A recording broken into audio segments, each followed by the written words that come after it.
Hello, everybody. I'm Everton de Oliveira, the Professor Agua from the Groundwater Project. And this is a session where we present to you a new book. We have the pleasure to bring to you the Hydrogeology of the Pannonian Basin. If you haven't heard of it, you should, because it's very important and it's been used for so long. The authors will make you a very good panel about that. You see if you read the book, and you get to know them today. So don't miss the book. If you think it's not important, you're wrong. The book is very good, and you learn things that you don't believe it exists. So, all the transboundary aquifer that we're talking today, it was already there for so long, and it's in place, and we can learn from that. And the book brings us good information about everything happening there. So I'm very glad to bring to you guys István Almási.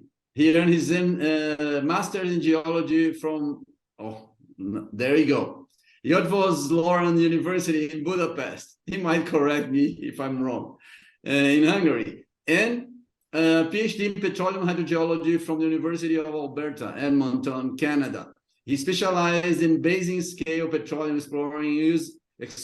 petroleum exploration using hydrogeological, structural geological, and geothermal methods in the Great Hungarian Plain, Pannonian Basin.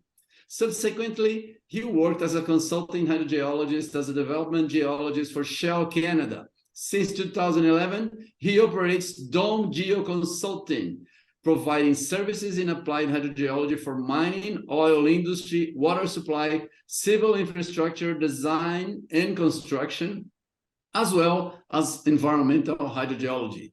He participates in karst hydrogeology research and exploration projects in Alberta, Canada. In 2018, he was co-recipient of the Canadian Society of Petroleum Geologists Medal of Merit Award for their work on the hypogenic karst beneath the Athabasca oil sands. Very important, very nice. The other author is János Szanyi. And then János, you correct me after that if I'm wrong. He earned his master's degree in mathematical and computer science, in geology, and PhD degree in environmental science at József Attila University, Faculty of Natural Science, Szeged, Hungary. Szeged. Well, he told me how to spell it, but I'm having trouble here. Subsequently, he specialized as a hydrogeological engineer at the Miskolc University in Hungary. He worked for the Hungarian Geological Survey for 12 years, starting off as a field geologist and later became the head of the regional office in Szeged.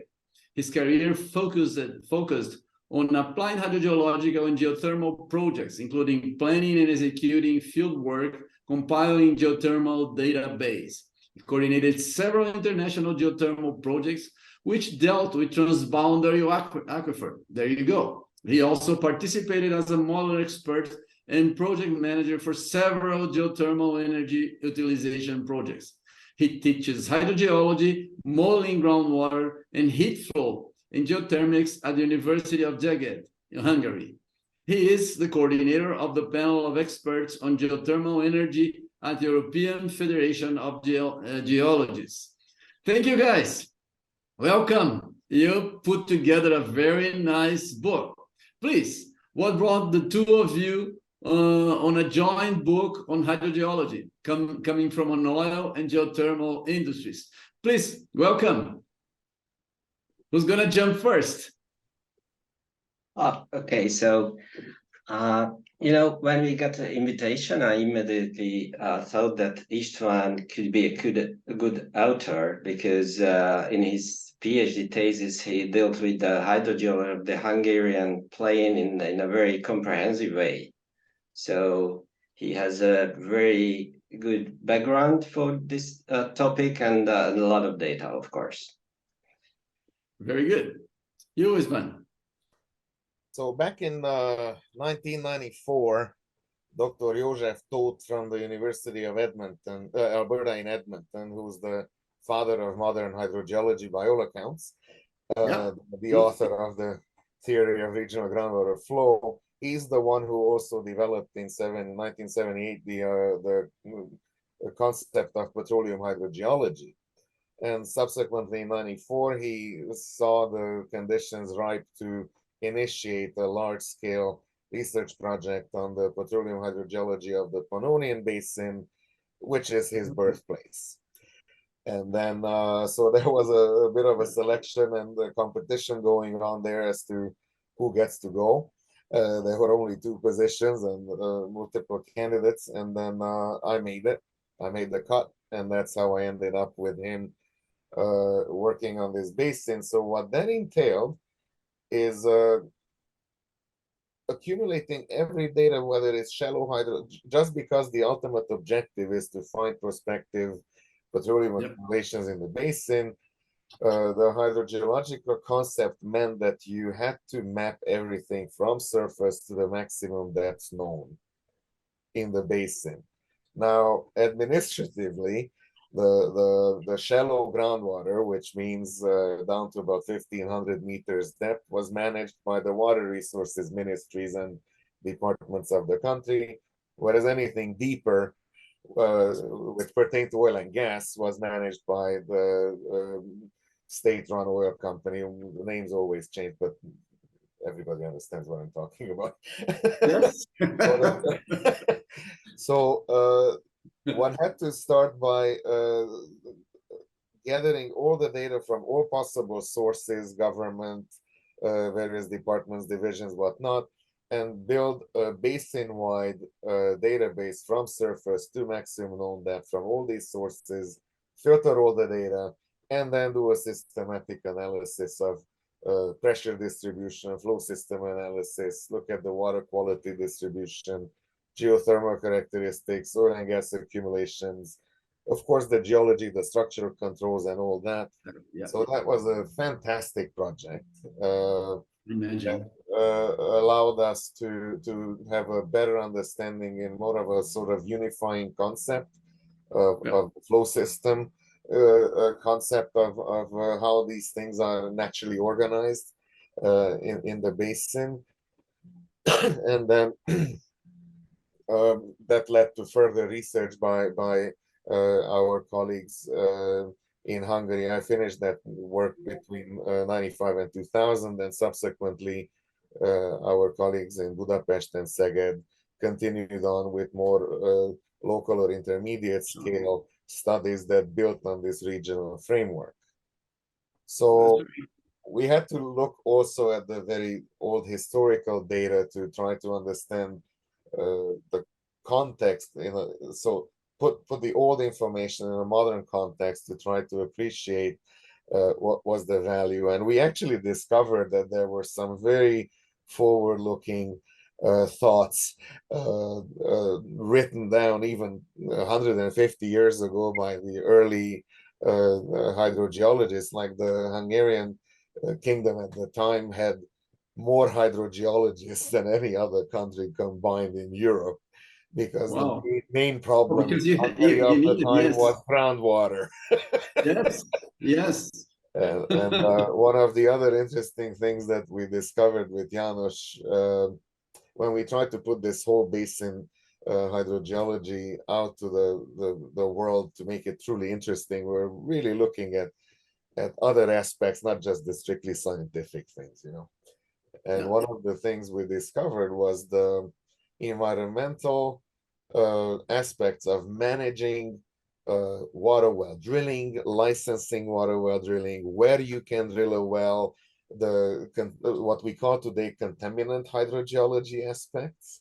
Yes. This was regulated in the 1880s in Hungary, because you could not place a water well next to a manure pile or a down gradient, as we call it today, or down slope from any source of contamination, because it would destroy the quality of the water and people would get sick. So this is, now we talk about contaminant hydrogeology as the Exactly. effects of modern hydrogeology. Yeah, But this was and we actually believe regulated that 140, 50 years ago.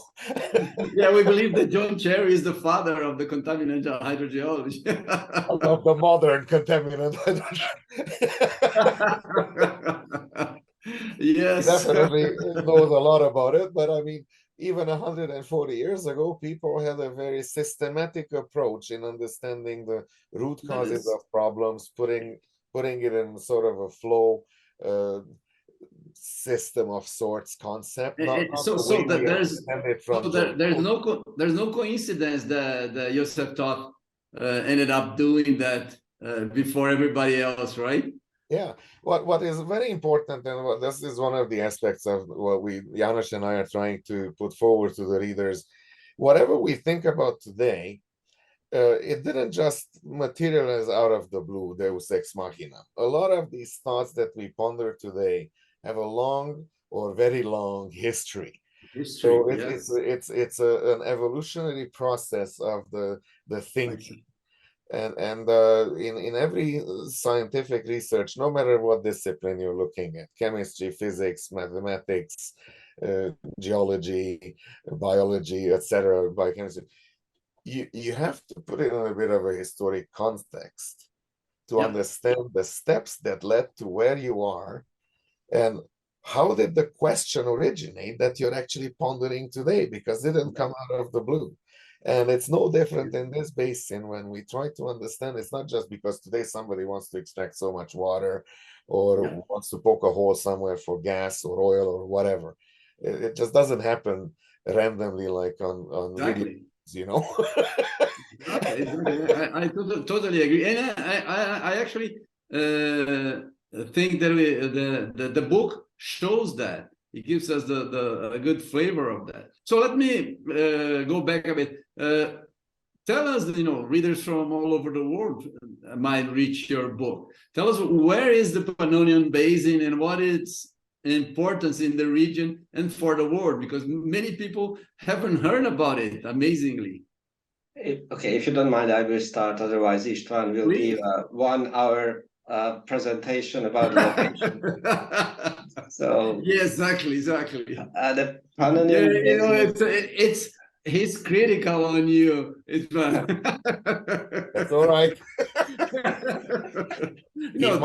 That's what he has to be. Friends do. That's what friends do. He's a good friend, so he needs to be. Okay, yes. So the Pannonian Basin is in Central Eastern Europe. If you see the map behind me, it shows the Pannonian Basin. So surrounded by the Carpathian Mountains to the north and east, by the Southern Carpathians and Dinaric Mountains to the south, and the Southern and Eastern Alps to the west.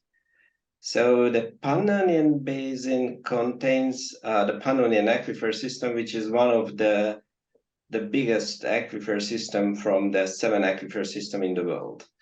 Maybe not the biggest, but really complex. István will correct me. Okay, so the basin is drained along the middle by the Danube, one of the biggest river in Europe. Yeah. And the Pannonian Basin is famous for its huge groundwater resource, geothermal energy, rich biodiversity because of the groundwater, of course, large, let's say large grasslands, semi and arid climate, steppes, surrounded by karst features as well, with caves and others. Beautiful. So that's in Shalnat. Yeah, that's very good. That's very good. Well, like I told you guys, I traveled there, and if you haven't and you have the opportunity, don't miss it. It's a beautiful place. It's a very nice culture, and you can get a lot of the feeling from the book before you go. You'll never get tourism with hydrogeology anywhere else, and this you're going to learn and you're going to use it. That's very good. So what is the importance of the basin for the whole region then? István? Well, it has multiple valuable reasons. So one is definitely the groundwater resources that are available, and they are continuously recharged. This is an intermontane basin surrounded by the Carpathian Arch from the north to the east and the southeast, and then the Dinaric Mountains in the south and the Alps to the west. So all the water from this is like a mega watershed in this context, which offers a tremendous amount of recharge to the basin. So as a potable water supply is fantastic. The other aspect is the geothermal energy that one can access via groundwater. The moving groundwater being the conveyor belt for geothermal energy, renders it a exceptionally important basin that in terms of potential capacity for geothermal energy use competes with Iceland and Italy, which are the nearby well-known places in the world, also Japan and some parts of northern central United States. So that definitely is important. It also is important agriculturally. The basin is a big agricultural area. In terms of oil and gas resources, it does not compete with the well-known oil and gas fields of the world, but that has to do with the age and the type of the materials that have been accumulated in this basin. So it's rich in small pools. Yeah, exactly. Instead of having a few extremely large pools, it has several little pools. Some of the mineral accumulations that we know, for instance, in the Trans-Danubian range, the bauxite deposits, hydrogeology did play a role in the development of those small bauxite deposits that were known. Yeah, and sorry, István, I'd like to add that very important to know that the biggest part of the Pannonian Basin is really flat. So as a really discharge zone of water. So before the water regulation, surface water regulation, a lot of wetlands were everywhere in the Pannonian Basin. So it was a really wetland area was before. As the map shows behind your head. Yeah. So exactly.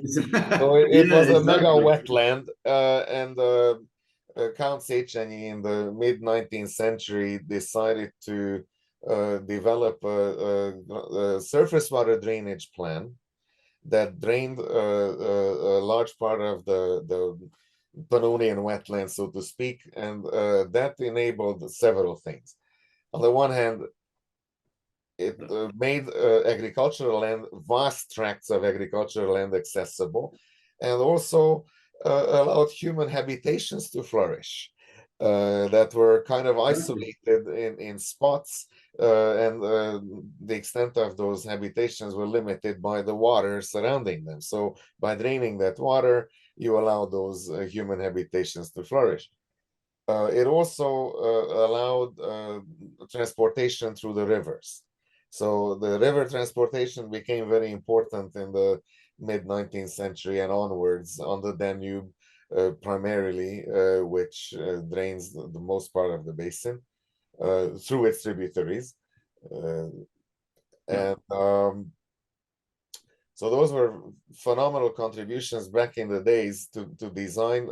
So the area that was drained is over 60,000 square kilometers when you add up the areas east of the Danube and west of the Danube. So that was a humongous undertaking for 19th century civil engineering technology and earth-moving equipment of the time. It's not like today we have some of the biggest dirt-moving equipment moving things in 1 hour that took several months. Exactly. Yes, reality, it was animal power by then. That was what we had, right? So the driver is somewhat similar to the Dutch trying to gain a surface area from the North Sea. The ocean. They are expanding into the sea because they need land. And also the Dutch are one of the most famous surface water drainers, also for agricultural purposes, not just in Holland, that's where they perfected the tool, but they are doing the same thing in Canada for the last 100 years. Both in Hungary, where you studied, and in northern Alberta here. But in the Pannonian Basin, this was a very similar undertaking in purpose, and some of the methods were, even though they were locally developed, I'm sure there was inspiration, you know, people meeting and sharing ideas and thoughts and plans, because at the time the aristocracy was well traveled and connected with the western part of Europe, where all this pre-industrial revolution began, and this became part of that. So let me ask you one thing, because today, well, we just there was last week, you know, the UNESCO event about groundwater, and lots of talks about the transboundary aquifers. You know, but for you, this is old stuff. With 9 countries sharing the water from this basin, and you know, many more if we think on the new basin overall, right? When groundwater management started, and how is it done nowadays? And what the agreements on transboundary aquifers of the Pannonian Basin could offer to the many other countries sharing groundwater? Because people, we hear that, you know, some basins we talked a little bit before, but nobody actually mentions the example of the Pannonian Basin, which is you know, which is sad. So if you go back to the history, so flowing artesian conditions were recognized by the middle of the 19th century, and large yield wells were commissioned for the water supply of cities at that time. And so the human activities such as agriculture, transport, energy production, or urban development put pressures on the water environment in the Carpathian Basin. And you know, thanks to this, the first protection action was implemented in the mid-19th century as well, namely in 1995. Groundwater management regulations were introduced by the Royal Hungarian Geological Institute for communal water supply management, water well permitting and licensing, as well as for the protection of mineral and medical water supplies, because that time started the geothermal water production as well. So the medical water production was quite important at that time in the Carpathian Basin. And if we see what is the regulation now, most of the countries implemented water treatment projects, including new sewage systems. So the cooperation of the countries along the Danube proves that we can only protect our water resources by working together, creating common databases and sharing the real-time information. It's quite important. Otherwise, this transboundary aquifer system couldn't operate in a how can it say, you know, for the long term, and we cannot give it for the future generation in the safe and healthy condition. Yeah, that's interesting, and you can see that in the book. That'll be, I think, should be more used for as an example, because today we use, you know, we have some regions with these problems, and nothing really, or very little, is mentioned about the Pannonian Basin, actually. Yeah, and I'd like to say that we have a very good cooperation with neighbor countries' water authorities and the universities, of course. So we have a lot of common projects to save the groundwater, and we have a lot of European grants to save the groundwater as well. It's very good. That's very good. But let me ask you for you, and as a question about the hydrogeothermal questions. What about the sources in the basin, and when was it discovered, and how how it developed to today's use, how it was developed to today's use? Okay, I'd like to go back to the history as well. So the geothermal water, the first geothermal water utilization documented in the Roman times, so before Christie, of course. In the biggest city that time during near the Danube was Aquincum, no part of the Budapest. That was the province of the Pannonian. That was the capital of the Pannonian province, and in Budapest is the reality. No, there are a lot of hot springs, and they used those hot springs for heating and bathing for the Roman army. How can you say Romanian army of Roman. Sorry, the correct Roman is not Roman. Romanian is from Romania. Okay, Exactly. sorry. As a, yeah, that's not correct. 2000 plus years ago. It was Roman. And in the 16th century, during the Turkish occupation, the Turks brought with them a sophisticated busing culture and built a Turkish bus. For example, I think at least 9 in Buda, so in Budapest, of course. And after there was some decreasing of geothermal energy utilization, but at the second half of the 19th century, during the Austro-Hungarian monarchy, a lot of wells were started to drill, thanks to the new technology, and a lot of spas based in the Carpathian Basin, not only in Hungary, but in the surrounding countries, of course.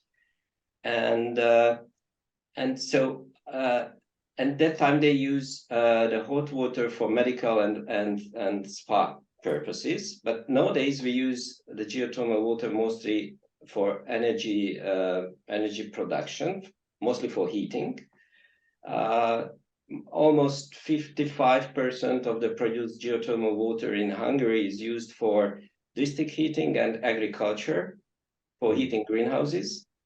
And this is why Hungary, a lot of people called Hungary as a geothermal kingdom in Europe, because we have at least 1,000 operating geothermal wells at the moment in Hungary.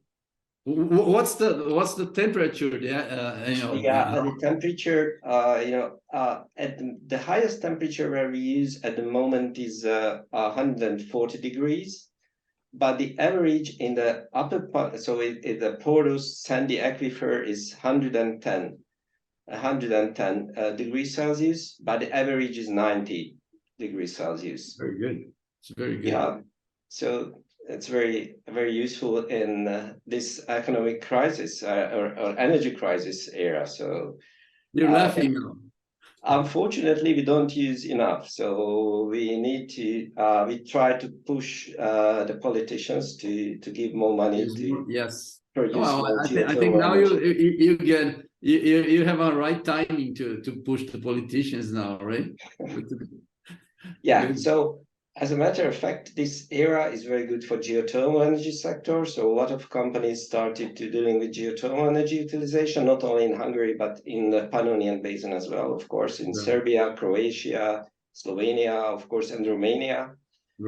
So the geothermal potential is really high thanks to the thin lithosphere and the very good aquifers. There are 2 big geothermal aquifers that exist. The porous sand aquifer and the karstic aquifers. Yes. By the way, the karst you have are amazing. The best caves in the world, probably, or the most beautiful are in the surroundings of the Pannonian Basin. It's very nice. It's a very nice place to visit. I recommend to all my friends and geologists to go because it's very impressive, right? And you guys have a lot of studies on karst. We're talking to people from Croatia that are writing a book for us, because it's all the information is with you guys. Very good. So I have a question for you because our time is running out fast here. István mentioned the when you drained the large portion, and of the basin for land use and agriculture, right? Is there some concerns about draining the aquifers too much in the same way? Like is it a possibility that we can seriously deplete the aquifers in the Pannonian Basin as well, or not? Many places in the world we were using, if you take California and India, so many places in the world, the groundwater has been used so much that the aquifers are depleted, and then you have subsidence and all that. Yeah, the simple answer to your question is no. Good. Not for a while. Good to know. That's a simple question, right? But That's the a more good to know. elaborate question is we have to keep it in context. So the hydrogeological environment consists of three deterministic elements, right? Climate, topography, and geology. Yeah. So we can meddle a little bit with the topography. We can't really change the geology. It is what it is. No. The climate always changes. Now, in the climatic region of where the Pannonian Basin and the Carpathian Mountains is situated is significantly different than the coastal areas of California. So we can't really compare the conditions of the two. The intensive agriculture that happens in California, which is phenomenal, is no comparison to what is happening in the Pannonian Basin. So it's or anywhere else in the world, actually. Yeah, so we have to keep the context very clear before we jump to conclusions, and we would be the last ones to be alarmists in a hysterical way. We just have to keep it level-headed here, unless there is a phenomenal climatic change, like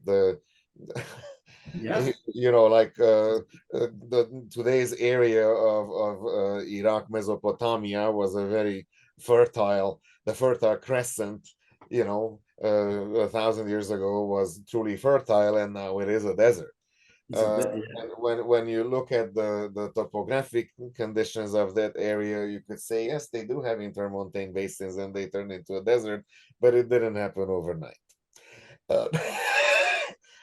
So we have to think about like multi-centennial climatic forecasts in this basin, because climate controls the recharge potential of the groundwater. Of the groundwater, yeah. And also the evapotranspiration potential of the so we do have short-term cyclical fluctuations in terms of drought periods and more moist periods, but they are usually on the order of up to a dozen years or so. Good. So these are what I would call the short natural 11 to 12 year cyclical fluctuations that are very well known. So in terms of water use, it would require a tremendous amount of population boom, which is not bound to happen amongst the 9 countries for many reasons. And the agricultural output of these areas is not as intensive as it would be, let's say, for instance, Holland. Holland on a much smaller surface area produces. Or India. Sorry? Or India, it's a huge population. Yeah, but that's again a huge population over a very large area. and they use different techniques. So Yeah. I'm not being critical in any No, I sense understand. I understand. of any of It's a these, whole. Yeah. but it's a different way of using it in a different setting, under different boundary conditions, in a, Yeah. in a physical sense. And that's why I would say that for several generations we don't run that risk of draining it. Very good. What is necessary is what János was explaining in terms of the long-term sustainability of the access to good quality potable water shared by the neighbors. If we want to be very simplistic, when you look at the map behind János's head, it looks like we have a somewhat circular big bowl and 9 people eating with different sized spoons the same soup from the big bowl. That's a fun And way we have to put it. make Yeah, sure that that's a everybody fun- gets enough and everybody stays healthy, That's a fun and way we to don't put it. I deplete like it. I like it in one meal, you know. Yeah, Janos, so you were saying, yes, Janos. one comment said, yeah, today the natural groundwater flow regime has been modified by artificial obstruction and has evolved according to the new boundary conditions. Indeed, in the Carpathian Basin is not so a problematic place, but the recharge zone, for example, the Danube-Tisa interflow, has some problem because the water level dropping. Maybe the abstraction and probably the climate change. So we need to be very careful to use the groundwaters in the Carpathian Basin. So we need to collect the data from the monitoring wells, and we need to always check the production and need to make some regulations to save the groundwater system, of course. Very good, very good. Guys, our time is up here today. I had a lot of fun with you guys, and I hope we get together, with some beers with Hungarian water. I don't mind meeting you guys. You are welcome. No, I'm not gonna go to Edmonton at this time of the year. Forget it. But Hungary is much better. Oh, I know. All right, guys, thank you very much. Please make your final considerations before we go. Who wants to jump first? So the Pannonian Basin system in Central Eastern Europe is a very important subsurface freshwater resource and one of the most complex hydrogeological laboratories in the world. So I hope everybody who will read the book will agree with us and will visit us, of course. I did both things. I read it, I enjoyed it, and I visited you. But next time I'm gonna meet you there, guys. Go, you please, István. Well, we were really glad to be able to contribute to the book series initiated by the Groundwater Project, and we truly believe that it's not just a national laboratory, but the way we approach trying to illustrate the issues and conditions and management systems that are currently in place, and also a bit of a historical look back as to how did we arrive to where we are, would give us some ideas as to how should we approach the future. So read the book with an open mind, and we invite everybody to come and enjoy also the hospitality of not just Hungary, but all the neighboring countries are extremely hospitable and lovely people who are proud to be there and share their love for the place. I'm a witness to that. I just visited a few months ago, and I really enjoyed it. I've been before once, and I'll probably come back many more times as opportunities arise. Thank you, guys. Congratulations for a job well done. I love the book, and as I told you previously of this interview, I'm pretty sure that the way you set up your book could serve as a model for many other people that are willing to write about specific hydrogeological conditions or basins around the world. It's very nice to read. It's very well organized. You can see the structure of the basin and you can understand the groundwater flow. You've done a great job. Congratulations. And thank you for your... One last thing, we'd like to really thank the editorial group of the Groundwater Project for helping us with the book production, and also a big thank you to all the reviewers who helped us improve the quality of the final product. Thank you guys. So if you're reading and watching this interview, please feel free, download the book. It's completely free. You just come and get it. It's very nice. You learn about an important basin, and consider making a donation. Groundwater Project is an initiative of volunteers. The authors receive nothing but, more friends to work with. And that's how we can make life better for people who work with groundwater. So consider making a donation to the Groundwater Project. Let's make hydrogeology and groundwater ever more important than already it is. Okay, thank you very much, guys. And nice to have you around here. Bye. Thank you. Bye. Bye.